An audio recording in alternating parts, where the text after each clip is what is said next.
All right, so this is the presentation. First one over East Asia, where we mainly look at physical geography. And so there's a couple of political cartoons here at the beginning. I'm just going to pass by these real quick. Most of this stuff I'll get back to at some point in the notes. Well, real quick, one thing on this, you do need to know is what a carbon footprint is, which I believe most of y'all already know. So China, of course, produces a lot of carbon monoxide and stuff like that, which, of course, increases global warming, and so their carbon footprint's a lot larger than ours as far as the pollution they put out. And this is just referring to the debt that we owe China as we borrowed a lot of money from them over the years. And then we'll go on to the geography of East Asia. All right, so there's a satellite view of East Asia, and then we'll just jump into it. So basically, if you compare China to the U.S., it's similar in size and even kind of looks similar to an extent as well. So size, like I said, it's a little bit bigger than the U.S. Main physical barriers like China, we have the Rockies, they have the Himalayas, which are obviously a lot larger. Main rivers, they have the Yangtze, which flows east-west. Of course, ours, Mississippi, goes north-south. Their population's on the east coast, just like ours. And the connectivity problems, theirs is connecting the northern part of their country to the southern, whereas in ours is going east-west. So we have similar physical geography, similar kind of things we've had to overcome, and things like that. There's a relief map of China, and so that's why all the population's mainly on the coast. It's also where it's easier to grow crops and stuff like that. Of course, their population is giant, as it's over 1 billion people. We'll go on a little bit. So eastern China, so we call this monsoon China, especially the southern part. I remember a monsoon is a seasonal wind, not a storm. But that's about 45% of the land, but that's 89% of the farmland, 95% of all the factories, and 95% of all the people. So again, just look in that box and think that 1 billion people live in that. And even then, most of those billion people are more in that southern area through here, kind of along this region there where the mouse is.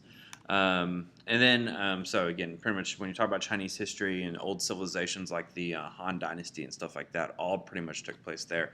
A lot of your crops are going to be down here in the southern part of monsoon China for the most part, as it's closer to the tropical regions.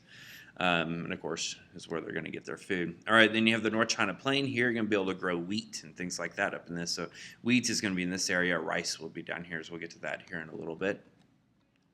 All right, and there's the wheat basket. And then South China Plain, also called the rice bowl. So down in here is where you grow most of the rice. They can get about 2 to 3 crops of rice a year. Of course, rice is very important to their diet, as they eat that pretty much with every meal, even including desserts.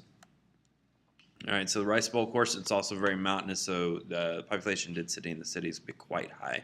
You have northeast China, Manchuria. Most of your factories are going to be in this region as well. So in Chinese history over the last 100 years, anytime they've been attacked, let's say by Japan, usually Manchuria is the first place they go to take out their factories and stuff like that. And it gets quite cold up there as well.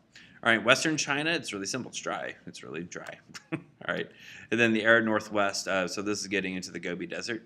It's about 30% of the land, 10% of the farmland, but only 4% of the population, as there's just nothing there. It's far away from the ocean. You're getting into Central Asia at that point. So dry grassland, things like that. The Silk Roads did go through there, which currently they are trying to revitalize a modern version of the Silk Roads. Central Asia is starting to see kind of revitalization from that. All right, then frigid China, you get to what's called the roof of the world, or the Tibetan Plateau. That used to be an independent country called Tibet. So you may have seen signs of people, protesting, freeing, like asking China to free Tibet, and that's what they're talking about. So I mean, this whole area was its own country until China took it over. So that's 1/4 of the land, but only 1% of the farmland, only 1% of the population. So it's more of a physical barrier from invaders and things like that into China. All right, and then, of course, the rivers. So you have the Yellow River, which is called the Huanghe River, obviously main transportation route and stuff like that.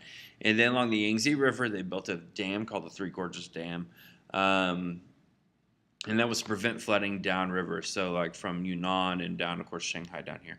And the goal also was to create a reservoir back here. Of course, creating this reservoir flooded a large area, kind of like with the Aswan High Dam in Egypt, where there's a lot of towns that were flooded and stuff like that because of it. And of course, what the Great Wall of China was. That was built to keep out the Huns mainly, and of course the Mongols as well. The distance of the total wall is about 4,500 miles to 5,000 miles, somewhere in there. So put it in perspective, that's like going all the way across the United States and then turning around and going halfway back again. I mean, it's a long wall. And then physically, they're along the Ring of Fire, so you can get a lot of earthquakes and stuff like that in the region as well. Like the big one in the Sichuan province in 2009 that killed thousands of people. I showed you a video of that earlier. I think I did earlier in the year from BBC. All right, so a little bit more about Three Gorges Dam. So you can see satellite images before and after the dam was built. So again, it's going to, of course, provide water and things like that for them. Main thing is hydroelectric power, because China does not use clean energy. They mainly use coal, and of course, coal is really dirty. It's very causes a lot of pollution, but it's really cheap, and that's why the Chinese use it. And so they need to begin adjusting to cleaner energy like hydroelectric power, and this helps do that. All right, so positive implications from the dam, like I said, controls flooding, consistent water supply for them, allows ships to travel further up the river, so think of like the Erie Canal and stuff like that, so more of these towns are now ports as well, and then of course provides electricity, but the negative implications are is that you had to move a lot of people from towns that were back there where the reservoir was created, and then the villages and everything, of course, were submerged, and animals, a lot of them had habitats there that were reduced or removed completely. And then also factories were sunk, and they didn't clean out these factories before they sunk. So now all that stuff's getting in the water. So it's like you want water for drinking, but you just polluted it right at the onset by not cleaning out these factories. All right, and then of course the cost of maintaining it and stuff like that grows every year as well. And make sure that's it. That is it on